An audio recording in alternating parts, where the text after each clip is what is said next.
Going live. Or But no one knows the URL, so no one's actually watching.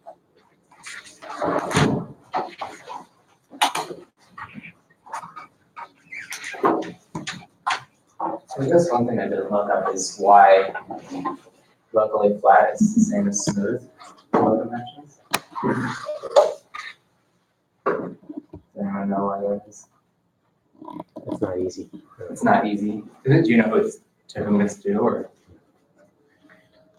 I mean, some dimensions might be easy. Dimension one is probably the one to start. yeah.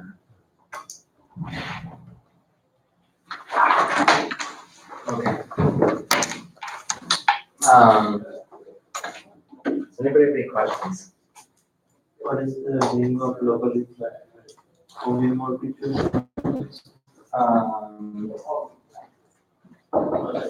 It's the meaning of locally flat. That's a good question. So one way to think of it is that, well, one way to think of it would just be to say piecewise linear. That would work. Or I think Maybe I should what say- you said at first is correct. I mean, at a point, the pair and the manifold comma submanifold is locally homomorphic with the pair Rn comma K. That And it's also, another way to phrase it is also the existence of like a regular neighborhood at points. Yeah.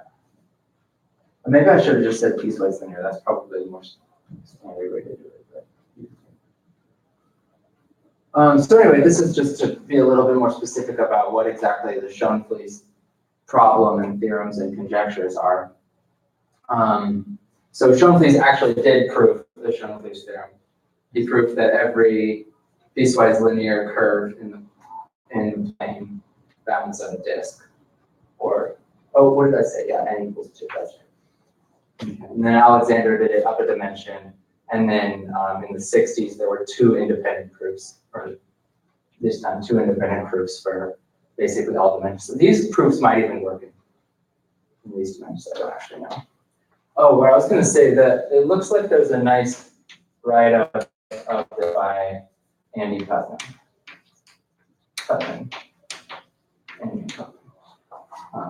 He gives a nice exposition of both of these proofs, and it's only a few pages long. He uses some thing shrinking and color neighborhoods. This is the so-called the Meier swindle. This is Meier's sort of fantastic proof of this fact. It's very sort of strange. And then if we are interested in smooth spheres, then I guess we get the same results for low dimensions because smooth is the same as locally flat or piecewise linear. Also, probably there are sort of straightforward proofs in these dimensions for Morse theory, just from considering the Morse function. And then Smale, I didn't finish this, I guess, in 1962, proved the H-cobordism theorem.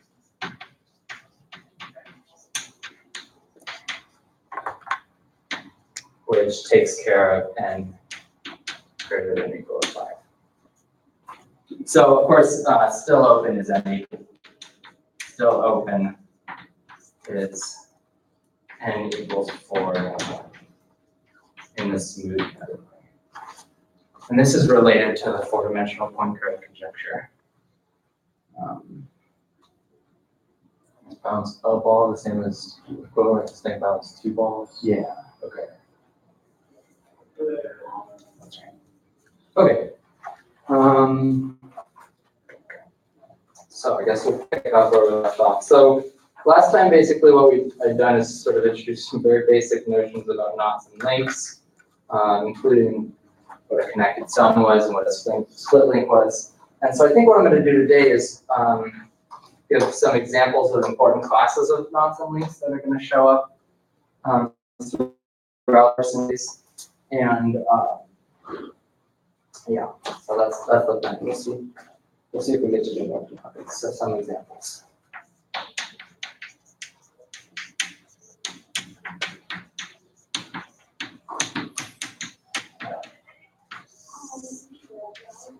So examples of knots and links. So the first class, which will be important, is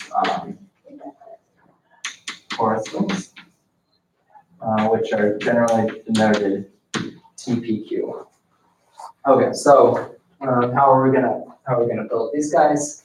We'll give them fairly formal treatment of all of these classes of Nazis, and I could probably just draw a picture, but anyway.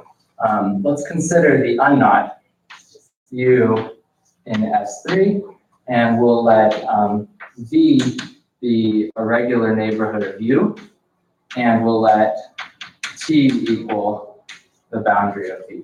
Okay, so we have the unknot here, U, and then we consider a thickening of the unknot into a solid torus. And so V is diffeomorphic to the solid torus, and T is diffeomorphic to the boundary torus. Okay. All right, and then, so for some more notation, we'll denote this curve here by mu. And that will denote. Let's forget about that now. This curve here by lambda. And so this gives us, in particular, a basis for H1 of the torus. And so then the way we define the torus knot is, so we let TPQ, which is going to sit inside this boundary torus, be a curve. So maybe I'll say a simple closed curve. Oh.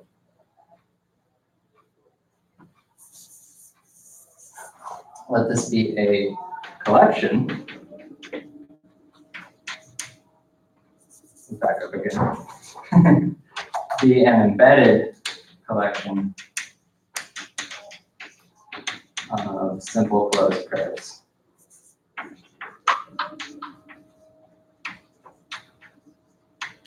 On T, such that the first condition that we want is that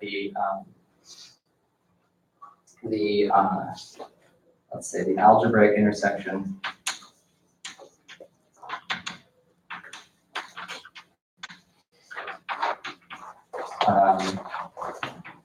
between these curves. I think I'm not happy with where this is going.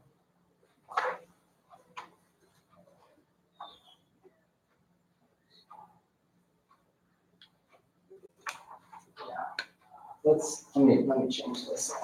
Because I don't want to really define algebraic intersection numbers and realize that I would need to put orientations on in that sense. Okay, let's try again. Sorry, this is probably an overcomplication of a simple thing, but.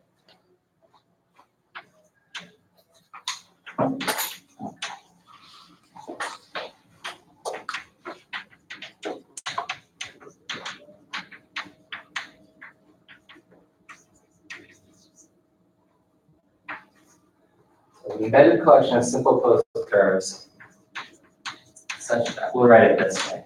So the class of these curves is equal to P times the class of the meridian plus Q times the class of the longitude inside H1 of T.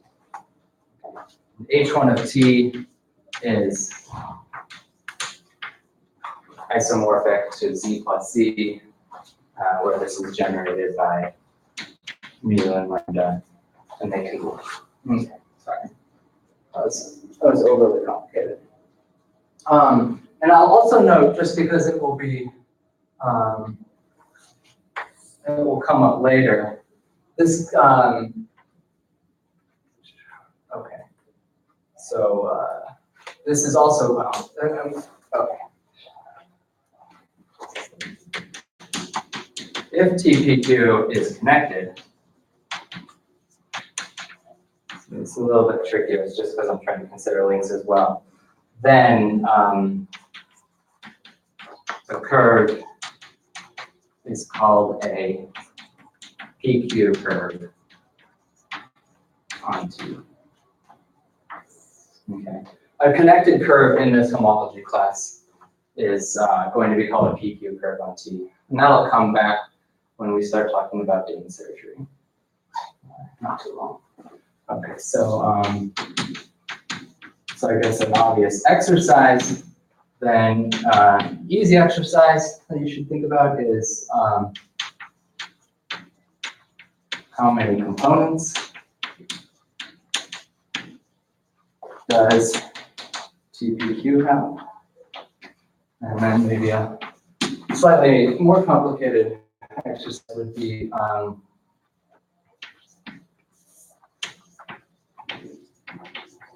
use Seifert Van Kampen to give a presentation of I sub 1 of S3 minus the neighborhood of the torus knot. Okay. Oh, I didn't draw it. Should probably draw it. So let's see, what does this say? Basically what this formula says is that we want a curve that's going to wrap p times in the direction of the meridian and going to wrap q times in the direction of the longitude. So let's go 1, 2, 3, 4. We'll go longitudinally 4 times, and let's go, we'll go meridionally some number of times. That's 3, 4, and then where's this guy? And if I get lucky, things will match up. So this would be an example of a T. What did I do? 5, 4? T, 5, 4. A 5, 4 curve.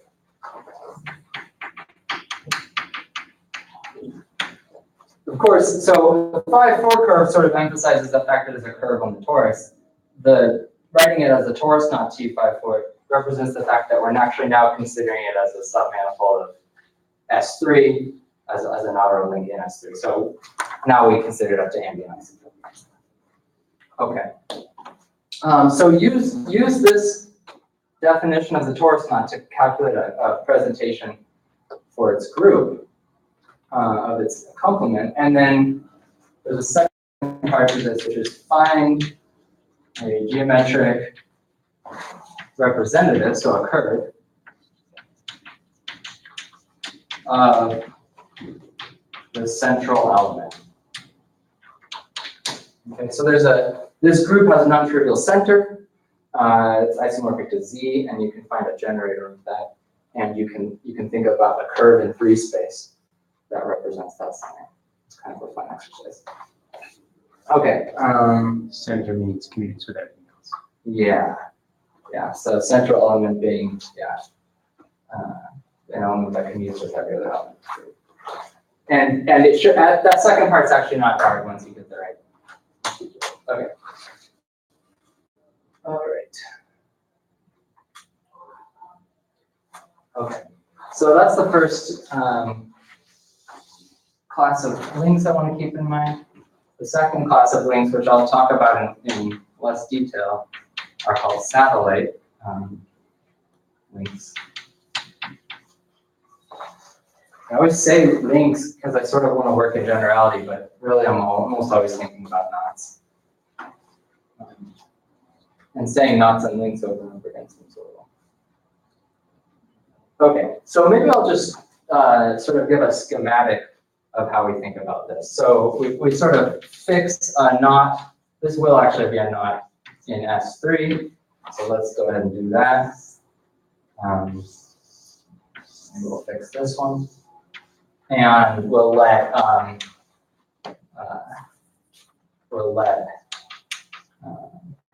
P inside. Okay, so let V be a solid torus, and let P in V be an embedded one manifold. Embedded, closed, one manifold. Okay. So what does that look like? Here's our V over here, a solid torus, and we're going to consider some submanifold P inside that solid torus. Okay. And so the other thing I can probably do is I can parameterize the boundary of this solid torus with maybe what I'd call mu sub V and lambda sub V, meridian and longitude for the solid torus. And then, so we want to pick a homeomorphism from, let's say, F, from V onto the neighborhood of K, okay, which is also a solid torus. So let's draw that in over here.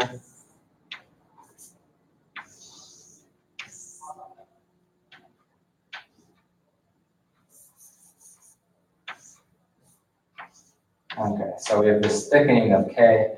This is now a neighborhood of K, which is sort of a solid torus. And we have this. When we thicken K, we just like we had over here for the unknot, we have sort of a natural choice for a meridian to K, and we have a natural choice for longitude to K, which maybe I'll just sort of draw. I guess I'm going to draw. So it's not always true that you can just sort of draw the longitude as wrapping perfectly around the knot, as I've just done. So homeomorphism so that mu sub V maps onto mu sub K, and lambda sub V maps onto lambda sub K. And what that's going to do is that's going to send P into this neighborhood here. See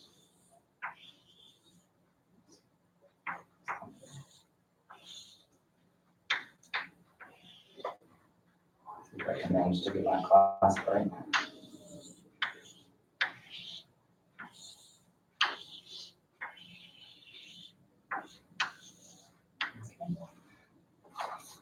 And so now this new knot, which we obtain in S3, we denote by P of K. And so just for some terminology, P is called the pattern, K is called the companion, and the number of intersections, the number of geometric intersections of P with this, I guess there's this meridianal disk right here, D sub V. With D sub V is called the wrapping number.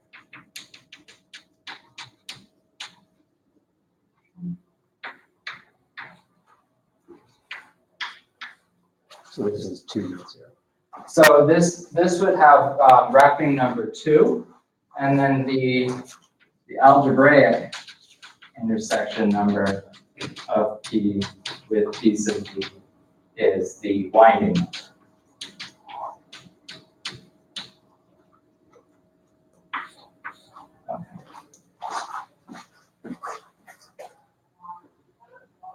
All right, so I was somehow planning on not saying too much about this, and then once I started saying a lot about it. Did I say everything I need to make this make sense? Does anybody have any questions? Okay.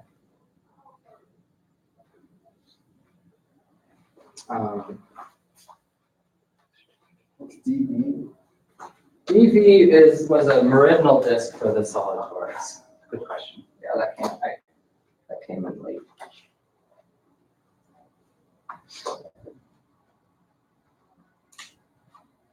All right. Okay, so maybe a new example related to this. So if the wrapping number of P is 0, then the pattern of K is just equal to K split union the pattern of the unknown. Okay. And so the idea here is, let's see.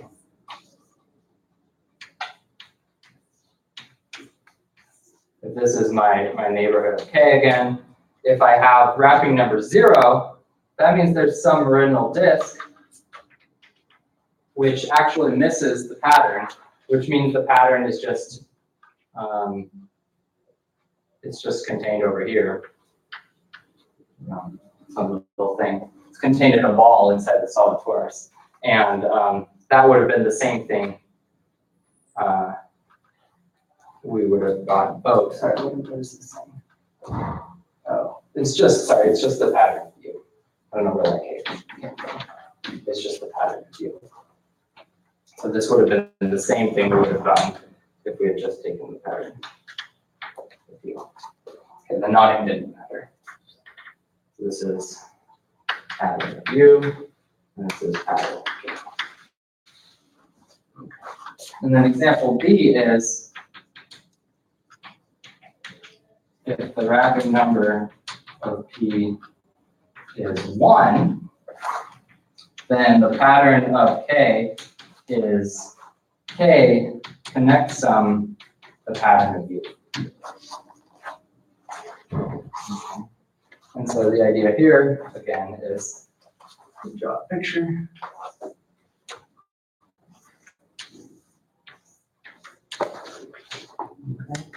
Okay. If we have wrapping number 1, that means there's a meridianal disk here where our pattern goes through once. And that means sort of what we have on the inside is some sort of knotted arc. Okay. And then again, if we had just used the unknot as our companion, we would have gotten this thing. And what we're doing is we're getting a connected sum and the splitting sphere for the connected sum. What do I call this? Splitting sphere? Reducing sphere? Reducing sphere. Reducing sphere for this connected sum is sort of visible right there. Okay, so then maybe I'll just for completeness, I'll say a pattern is proper if the wrapping number is greater than or equal to 2,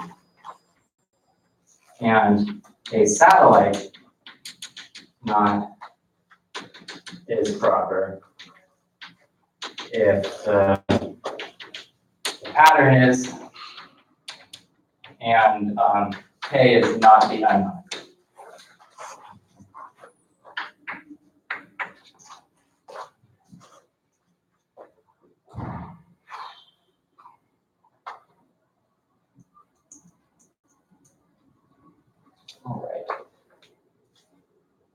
All right, so the reason we want a pattern to be proper if wrapping number is greater than or equal to 2 is because of these two degenerate cases. And the reason we would call it pattern proper is that one of the features that we want satellite knots to have is that this torus here, that was the boundary of the neighborhood of K, ends up being an essential torus, an important torus in the exterior of the satellite knot. And if the pattern, or if the companion was the unknot, then that torus would no longer be essential. All right.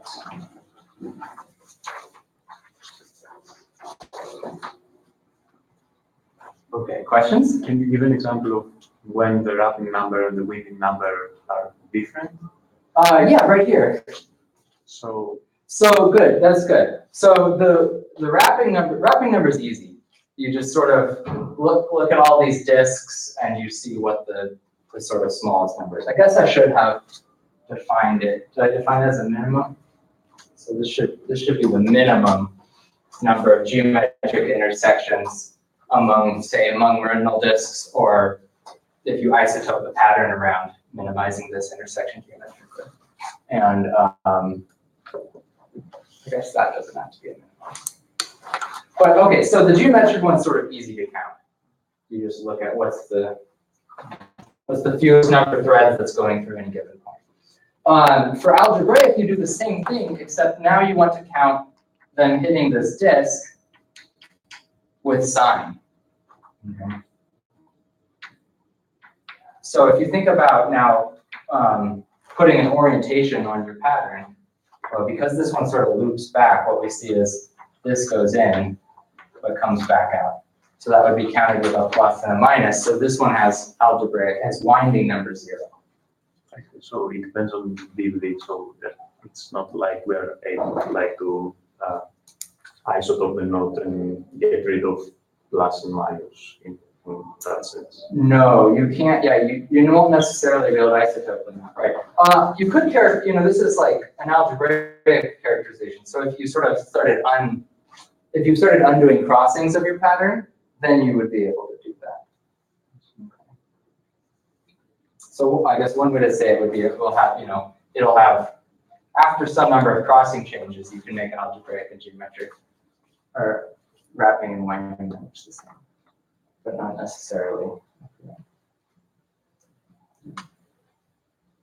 This particular construction here, where you use this pattern, this is the Whitehead pattern.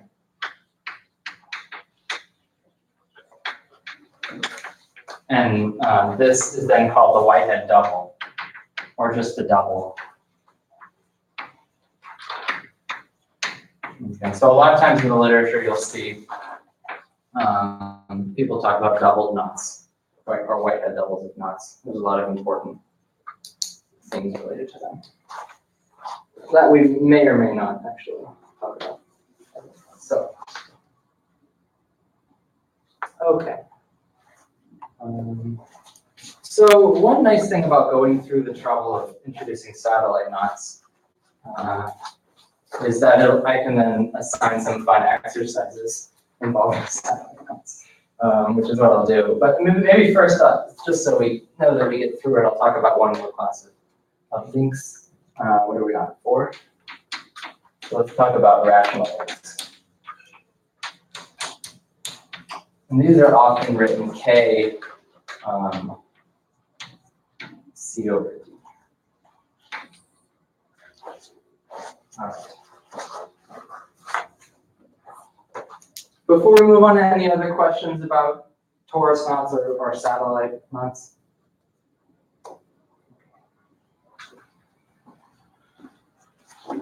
Okay, rational links. So how are we going to build these rational links? So we're going to let C over D be a rational number or 1 over 0, which we'll sometimes write 1 over 0 as. Okay, so these are the so-called extended rational numbers. And we're going to pick one of them and build our link that way. All right, so let's let S tilde be this sort of thing that we're going to need, this weird subspace of R2. Take the unit interval across twice the unit interval in R2. So maybe let's get a picture going somewhere.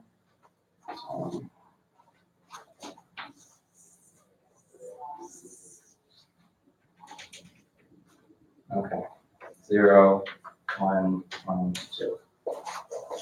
Okay, and we're going to let lambda tilde, I guess sub CD, equal the set of points in S tilde such that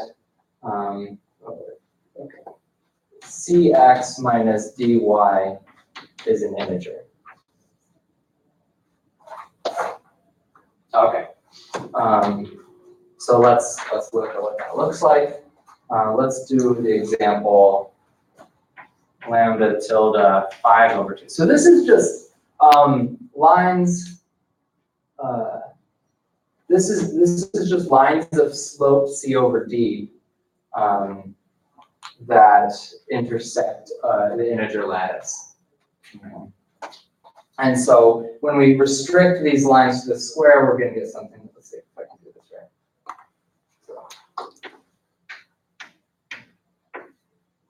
that, and then here we need 5. So it's like 1 minus 5. Okay.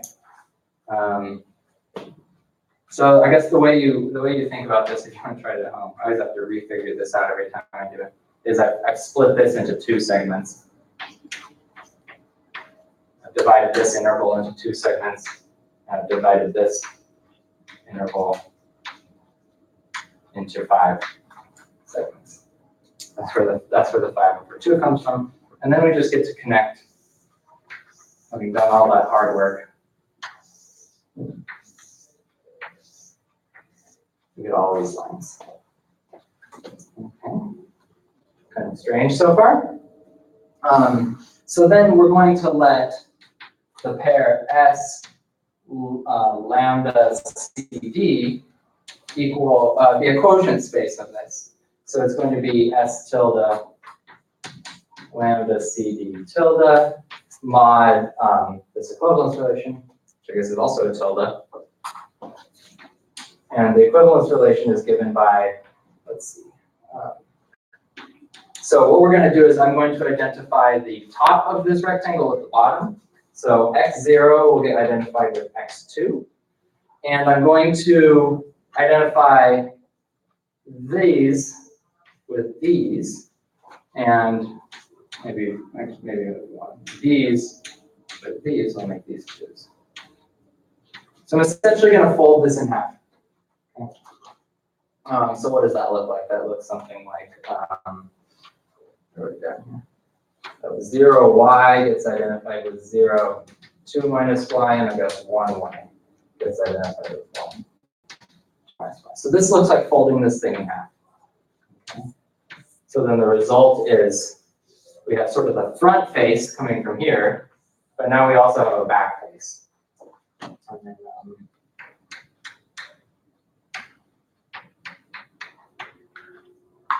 now, what we see is something like this.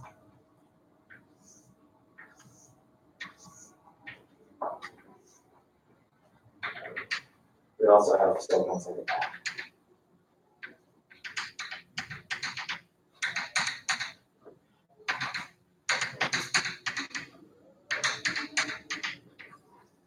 Okay. So this is lambda 5/2, and this S is now a sphere, which we think of as sitting in 3 space. And then, so then to form a link, what we do is we just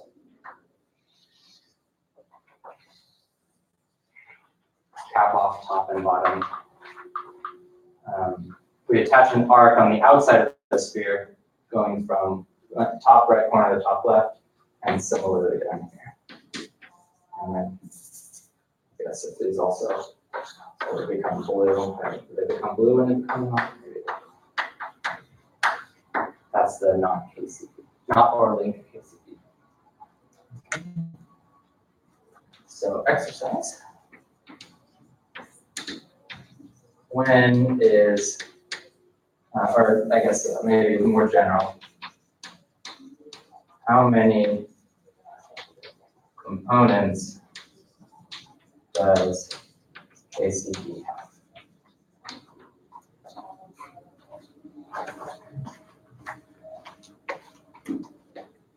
So rational links and torus links will probably be the 2 most important families of knots and links in this course. It's interesting that they're both parameterized by extended rational numbers. In a sense. And there's some overlap. And maybe there's some overlap. Yeah, there is some overlap. Maybe I'll leave that as an exercise. Let's just say when a torus link. Okay, good. Now let me remember. I go to 15.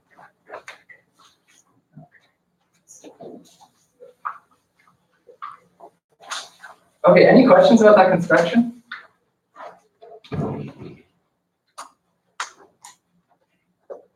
It's kind of funky.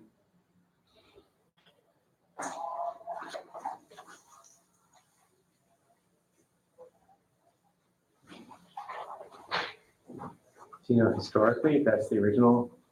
I mean, I learned about it in terms of continued fractions. And that's just I don't know. I mean, Schubert studied not in mitzvah buka, two bridge knots, which was, he didn't quite do this way. But I don't know if rational links.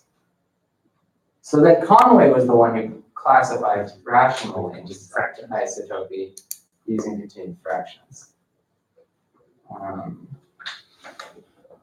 Yeah, rational links are also two bridge links, as we'll see. Okay, so the reason for at least choosing the assortment of things that I showed you is that then I can state this nice theorem of Thurston, which is that every prime knot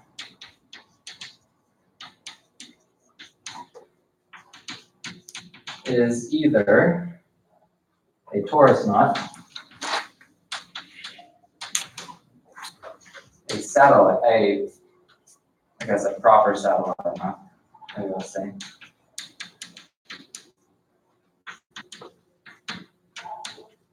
or a hyperbolic.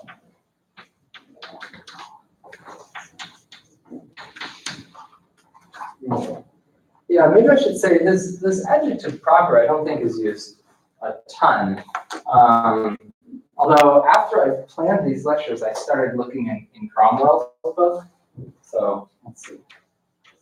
There's a nice book by Cromwell on knots and links. I think that's what it's called, knots and links. So if anyone's looking for like an external source to get a more coherent presentation of this stuff, then I would recommend this, because it turns out that he basically does all the exact same things that I did. So I was probably copying him somehow without knowing it.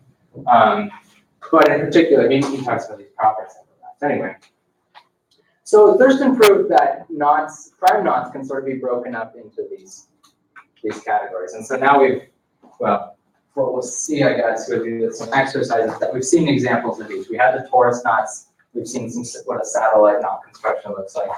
And then rational links will always be either torus knots in a few cases, or more generally, they'll be hyperbolic knots. Okay. All right. So this is good. I think now, yeah, questions? Is there a connection between the types of prime knots and the geometries?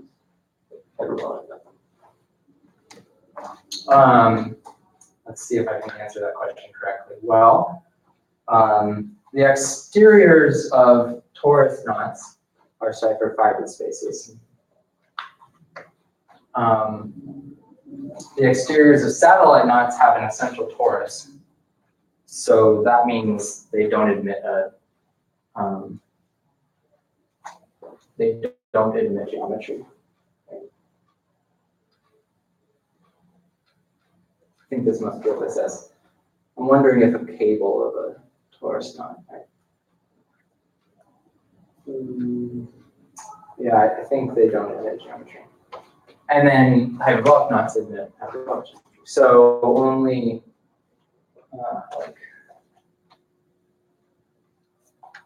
which geometry is torus? I don't know. I never understood which geometries correspond to cipher spaces. Does that kind of answer the question?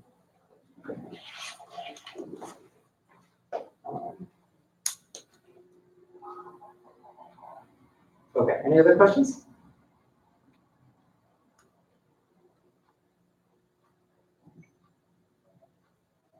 Okay. So now that there's sort of a family of exercises that I want to introduce, and then maybe after you've had a chance to cut your teeth on them a little bit, we'll talk about them, one of them in class. But they all involve sort of, all of the knots that I introduced sort of come equipped with a nice sort of like in relation to a nice submanifold of S3. So like the satellite knots have this essential torus. The torus knots were sitting on this nice torus. And the rational links have this nice sort of sphere that they almost sit on. Right? And so we can use these sort of ancillary objects to prove some nice things about these objects. So here's sort of a sequence of exercises. So I guess show that the unknot has no non-trivial companions. Okay, so I guess this is the same as showing that the unknot is not a satellite knot. Okay. And B would be show that torus knots are prime. C would show that rational knots are prime. And all of these involve the same technique, that's why I'm putting them together. And then the last one is that a proper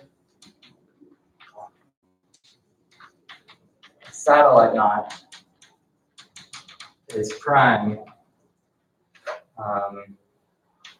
if pattern is prime. So what does that mean if the pattern is prime? By that I mean the pattern applied to the unknot is prime.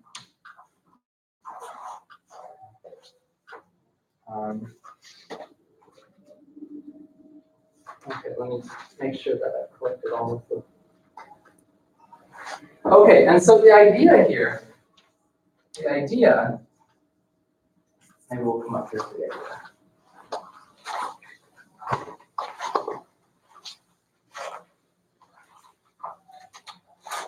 And this is when we start getting into some of the techniques that really characterize sort of three-dimensional kind of cut and paste topology. So the idea is to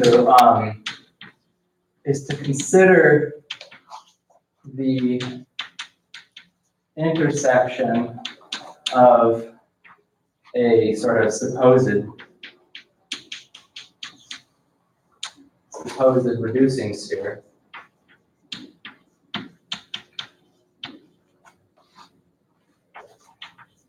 with these sort of ancillary surfaces. By ancillary surfaces, again, I mean the sphere that the rational link is on, or the tori in the case of these links. For the unknot, the ancillary surfaces that you want to choose is actually the unknot has the property that it lies on a sphere. And so you can choose the sphere to be your ancillary surface. Okay, you could probably also choose a disk that the unknot happens to be ancillary surface. That would work too. So you consider the intersection then. So now if the unknot were not prime, that would mean that it's a composite knot, so it has one of these reducing spheres. So that reducing sphere, right, is going to have to live in S3 somehow, and it's going to have to come sort of crashing through this sphere. And you can arrange that the orange sphere, the reducing sphere, intersects the ancillary surface in a sort of generic way, meaning it will intersect in one manifold, okay, transversely. And then the next step is to consider innermost disks. Okay. So this is a so-called innermost disk argument. Okay. And so in this example, an example of an innermost disk would be something like this: a curve of intersection between the two surfaces that bounds the disk. Although occasionally you also want, we've also got this orange sphere, which I guess I'll just draw a little bigger. And it's also intersecting. It's intersecting in two places, right? Because it's a reducing sphere. And it also has intersections with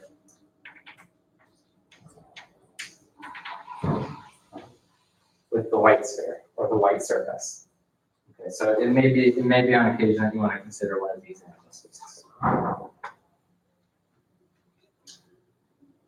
Okay, I don't think I'll say any more about that right now, which might make these very difficult exercises, but play around with it and see if you can find a way to, using these innermost disks, push the surfaces around until they behave the way you want to do.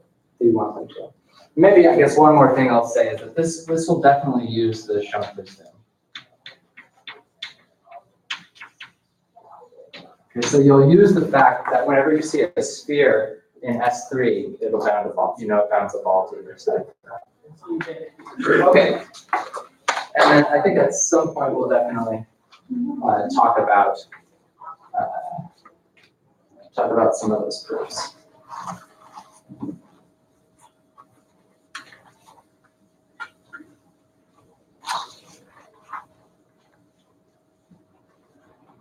All right.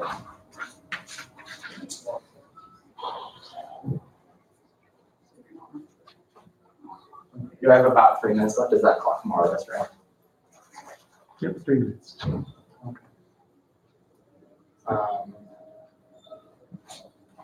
This is a pretty good stopping point. Maybe I'll just say what we're going to do next time.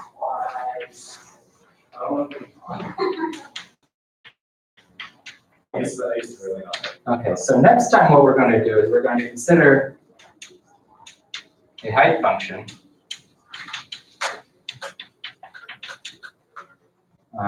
h from S3 to the real numbers. And so this will, in particular, this will be a Morse function with exactly 2 critical points.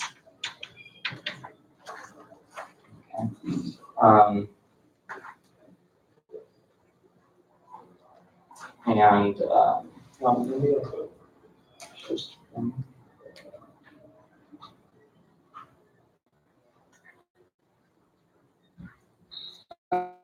Maybe I'll just, so the definition is that a link L in S3 is in B bridge position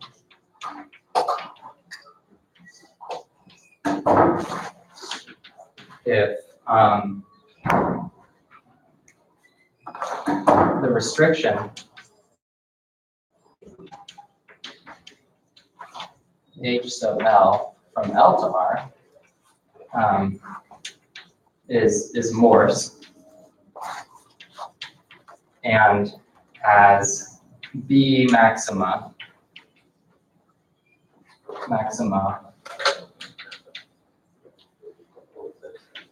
which occur above all of the minimum.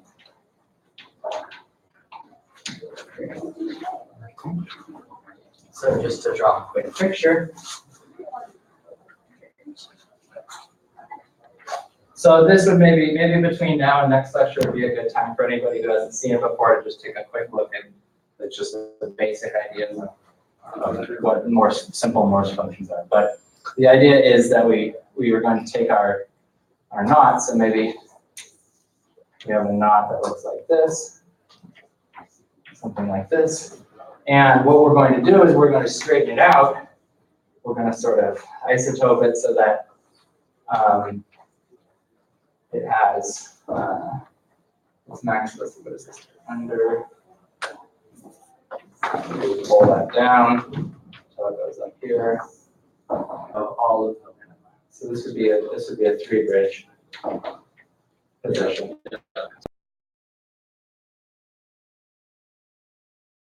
This sort of idea and bridge splittings of knots and links. See you on Friday.